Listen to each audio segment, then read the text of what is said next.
Welcome back to the vlog. So, kaka-wake up ko lang dahil. Then yung isa ginising ako ni Felix.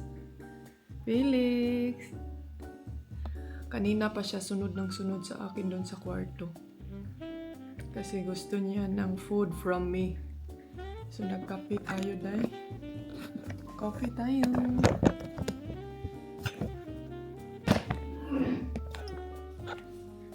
Doon si Mr. Basic. Mahilig ako nito para siyang Skyflex. Tapos nilalagay ko siya sa coffee. Kung ganyan ba kayo dahil? Ito yung trip. Sana mainit ngayon para makapag-film tayo. Meron akong dalawang video na kailangan kong i-film today. Ang hina naman ng bebe na ay. Hina man ang boses ng bebe na. Felix na.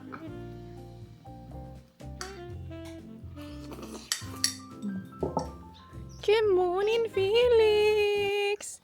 Come on in. Hi. Come on in. Naririnig niyo ba guys ang mga ibon? Tignan niyo, marami ng kuan-o. Marami ng flowers. I'm not sure kung meron na tayong mga flowers lang. Look at It's coming out now. So, dito tayo. Coffee! And today's another day. Ayaw mo pagluya-luya. Kay maalkansita. Charing. Huwag kayong dyan. Huwag kayong magpa-stress. Laban tayo sa ating buhay. Kaya hindi pa tayo yumayaman. So, go! So, bawal ang ma-stress kay isud na tawon yung anticles. Ano yung stress? Ay, nansa mo ni? Red lips early in the morning. So, di ba? Para makuyawan na itong mga basher, diha. So, today's agenda, I'm not sure kung meron bang pupunta dito para kunin yung car. Kasi sobrang busy jud dahil lisod kaayo mag-process og mga everything dito sa Spain kay manana. Hasta la vista, baby. So, na-stress na si Mr. kay ang iyang mga katikalan wa jud pa nag-move. Except sa isang bagay na ano namin. Wait, tanggalin ko muna yung jacket ha. So, meron kaming isang bagay na natapos. Pero hindi talaga siya as in totally na malaki yung nasusolve. But okay na lang din kasi importanteng bagay din yun. Yung kasi mga antikels, yung residence ni Mr. ba, nawala siya na lost and found. Na missing. So, importante kaayo nga card. So, yun yung gi-follow up na mo last first week of the month. So, medyo na-stress mi mga antikels kay daghan kay sila requirements, kuti, and then kahit European si Mr. na dapat duplicate lang yung hanapin tapos naghanap sila ng mga kanang proof ba kung nagstay ba dito, yung mga ganito ganyan, and saan kami nagstay na ang mga titulo, mga marriage contract na halongkat nanday. So yun, buti na lang is na-approvean siya sa police, no? And I'm so happy kasi medyo last year pa namin yan pinapalo up pero ngayon pa siya last year pa namin pa-follow up pero ngayon pa siya na-solve yun. Pero okay na. Solved na ang isa. Ang next na lang ngayon is yung sa car namin. And then hopefully, ano kasi dito mga antikels. Actually, hindi ako ng reklamo or something. Meron talagang mga country na kailangan mo talaga yung malaki yung patient mo dahil. Kagaya din sa atin sa Pilipinas na grabe jud, kahinay ang proseso niya. Ikaw nga wala kay pasensya, walang patient na ambot lang mga antikels, murag iwan ko lang siguro, no? Kaya nga lagi kong sinasabi sa sarili ko no na hindi talaga to pwede yung asawa ko na sa Pilipinas to titiraday kay na. Pila ka dito sa groceryhan dong, abtan kag. Pila ka dito sa mall, sa kiningon si tao, magpila ka doon sa cashier sa mall, abtan ka din hag. Sa kauras magtindog siguro. Stress na ka. Unsa pa kahag mag-process ka ng mga ka-itchibiruchi kiberlo din ha sa atin sa Pilipinas. Stress na gani ka diri sa Europe. Unsa na. Alam niyo no, na-realize ko talaga ba na po din mga realization ni antikels ninyo.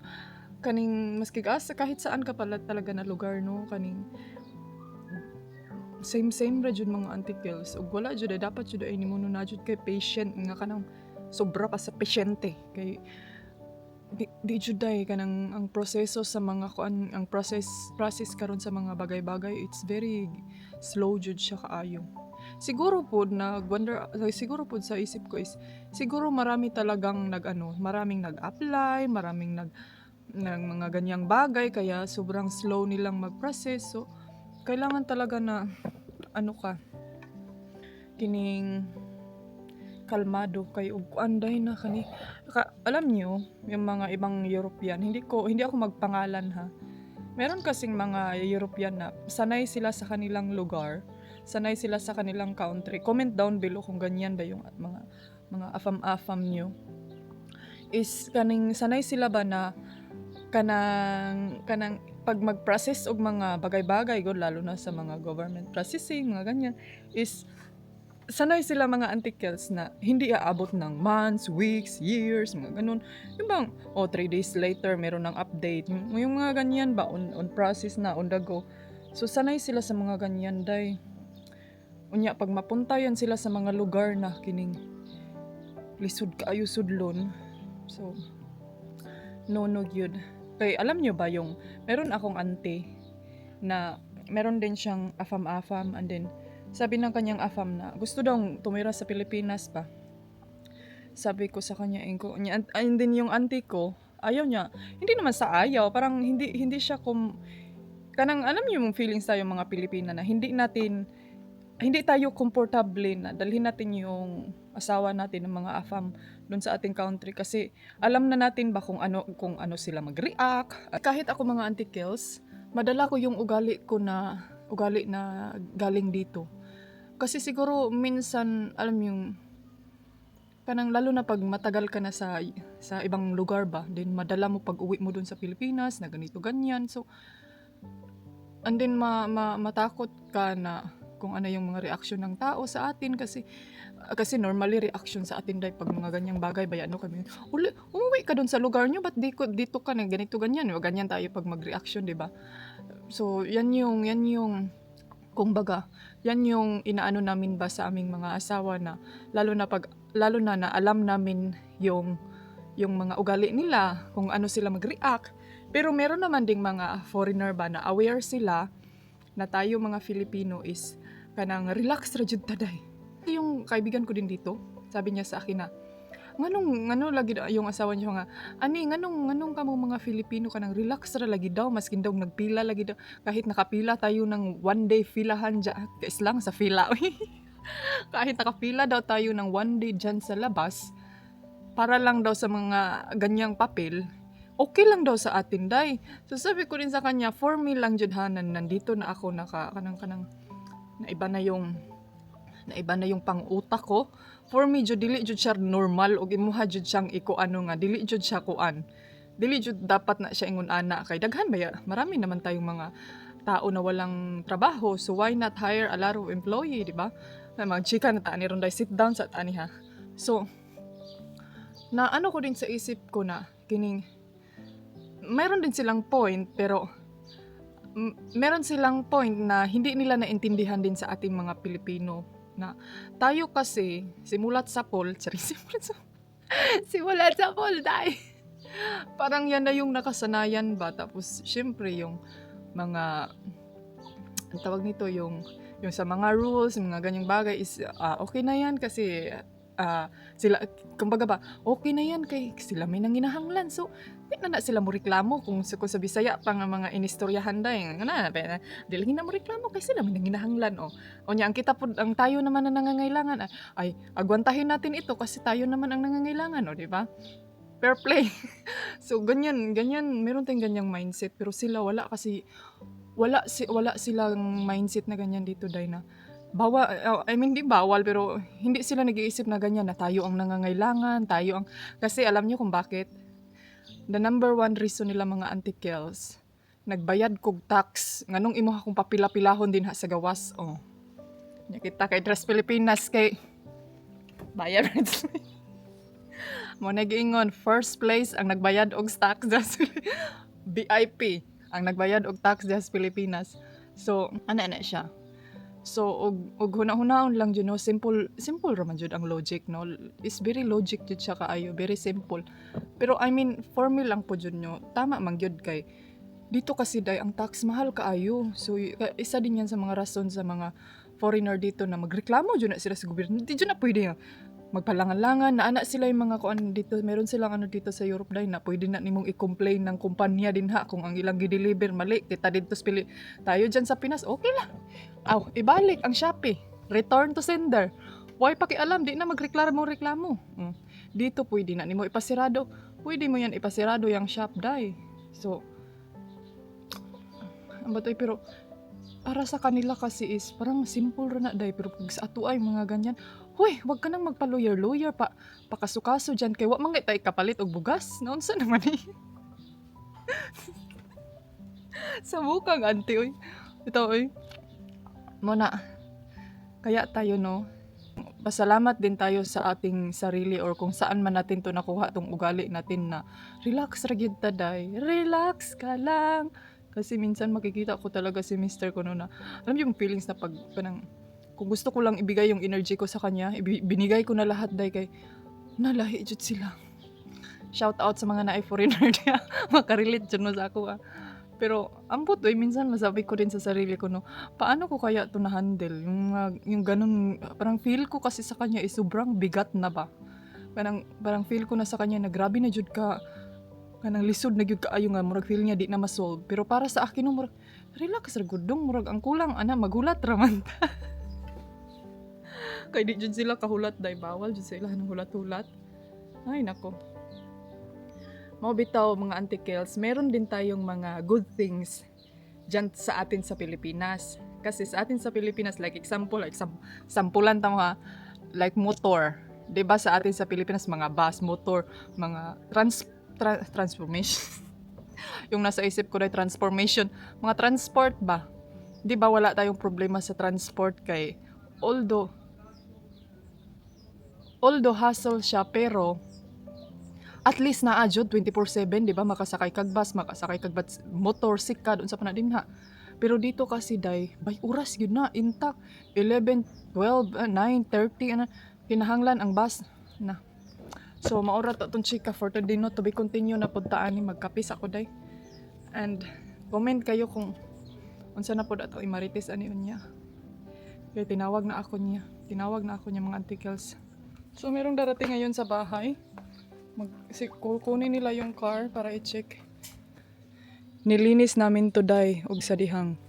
Binuksan ni Mister yung sa harap. Siniritan ng tubig sa kalagot niya. Karon, gi-blower na. Kapoy ko og vacuum oy. Kapoy ko kuanday, kapoy ko birada sa kining brush. Awan na niyo.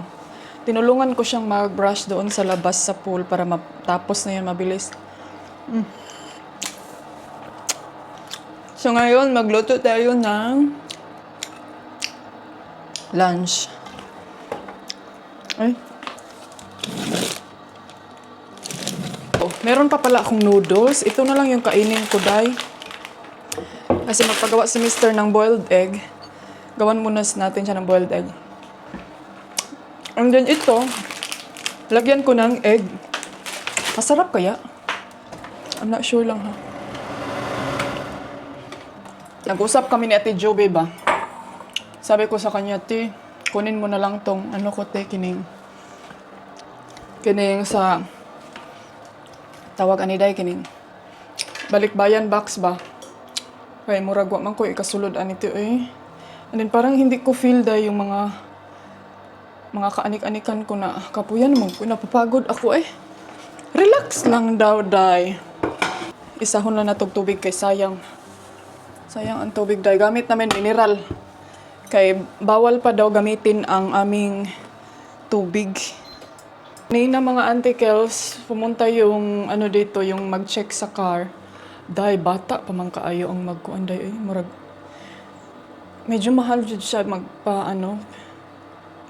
Pero sabi ko ni Mr. na okay na yan, go na yan. Importante, magawa nila ng paraan. Pero yung asawa ko kasi dahil gusto niya yung madalian, gusto niya yung ma-process agad-agad. Yung, alam mo yung sagad-sagad yun dahil ug mahimo.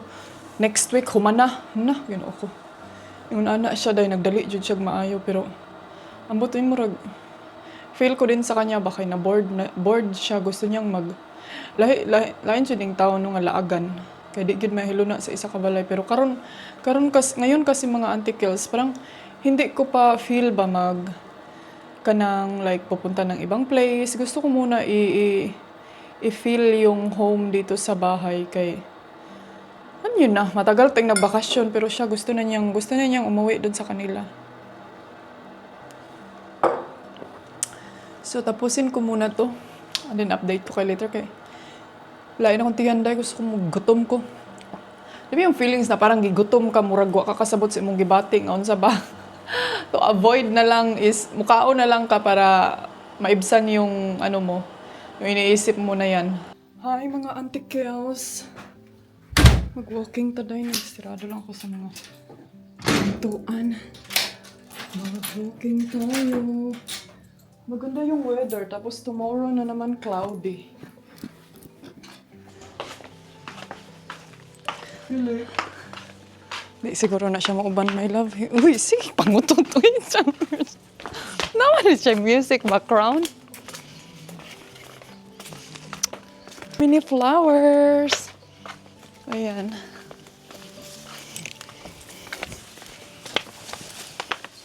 O, dyan yan, iputli ba?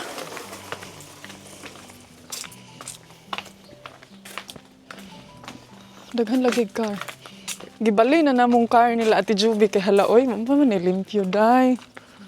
Daghan lagi car.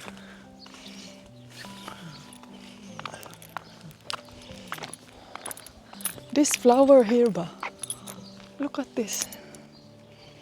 Flowers is so blooming. Pictures ako, my love. Did you bring your phone? Yeah, but it's dirty balloons. They pay for the container. Fresh from the market. Ay, daming bill namin. Uy, Ginoo ko. Mga bayarin sa buhay. My love, I love you. I love you. You know, last night, guys, we are reading Astrology. What do you call it, my love? What? The Astrology. Talking about astrology. And he don't believe mga antikels. Because he's a scientific chemist. Saba po ni Iro. Init kayo, day. Ay, mga antikels. Ayan, nagpahinga ako, day. Hinihingal ako. Grabe ka. Grabe ni Mr. maglakaw. Bay, kay murmag. Isang tikang na ako, day. Iya ha, 20 na. Kaya ninyo na? Kaya niyo ba yan? Kaya ko ba to? Chak. So, now, andito na kami sa bahay. And that was really good walk for today's video. And hopefully na hihingalin pa tayong mabuti. And you heard me this way. Ayan.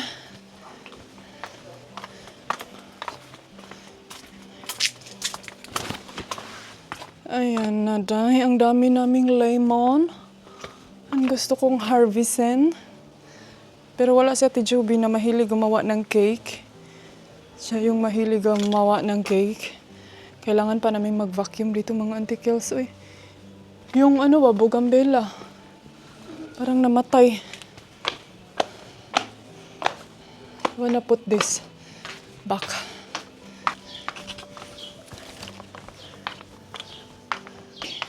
Sabak na diri. Need panig more limpyo ba eh? Dinner time. Lasagna. Tama nang bebe? Hello, Felix. Is that not sour? Which one? No.